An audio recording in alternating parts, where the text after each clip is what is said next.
Hello, welcome to Glassstire's Top 5 in Texas for the week of January 15th, 2015. Yes. Number 5, let's jump in. Ed Wilson at the Art League Houston. Art League Houston, it's his retrospective. I don't know how big of a retrospective They said 20 years. He's been welding for 20 years. He's a master of metal work. Yes. And, the work is always has a political component. There's more. He is to a master it than craftsman, and recently has been embroiled in this controversy about the George R. Brown Convention Center. You may have read about makes it this, last time. Yeah, you may have read about that. But it makes this a very timely show, and that's one of the reasons the Art League is putting it on. Yes. Number 4, Stephen Tomlinson. Stephen Tomlinson. Arch note taker. Arch note taker, Rainey's microeconomics professor from, I learned about rent control from Stephen Tomlinson, which is like the classic microeconomic, like. Is it? So these are a scholar's notes. A scholar, a PhD economist / Broadway playwright. Monologuist notes being displayed in an art venue. So a fascinating departure for a test site. He's an amazing professor, and I wish I could be in Austin on January 26th to take his workshop, Thinking Aloud on Paper, which sounds like a lot of fun. Christina Reese here. Number 3 on our list this week is Loris Gréaud at the Dallas Contemporary. This is called the Unplayed Notes Museum. It's going to take up all 26,000 square feet of the Contemporary. This is a show that is 5 years in the making.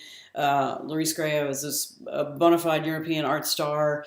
He makes highly conceptual, very immersive, multimedia, site-specific installation.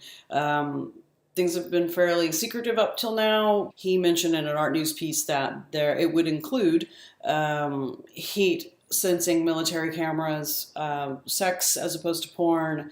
To talk about conceptual, he's had glass bubbles produced that come from the sand of over 900,000 hourglasses. So anyway, it should be interesting at the very least, and we'll get a chance to see it this weekend.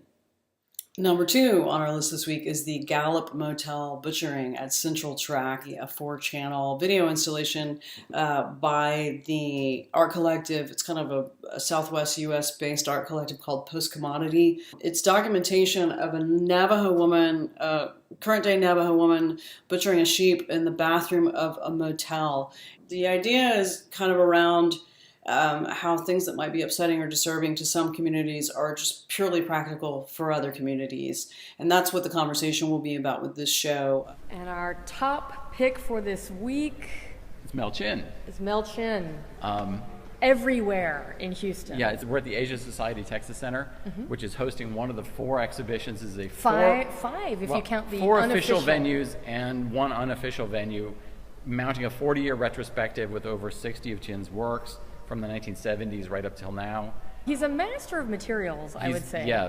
And there's always been a social component to his work. He's on Saturday, January 17th. There's a rolling opening at which Chin will be at all 4 venues at one time or another. At all of these places.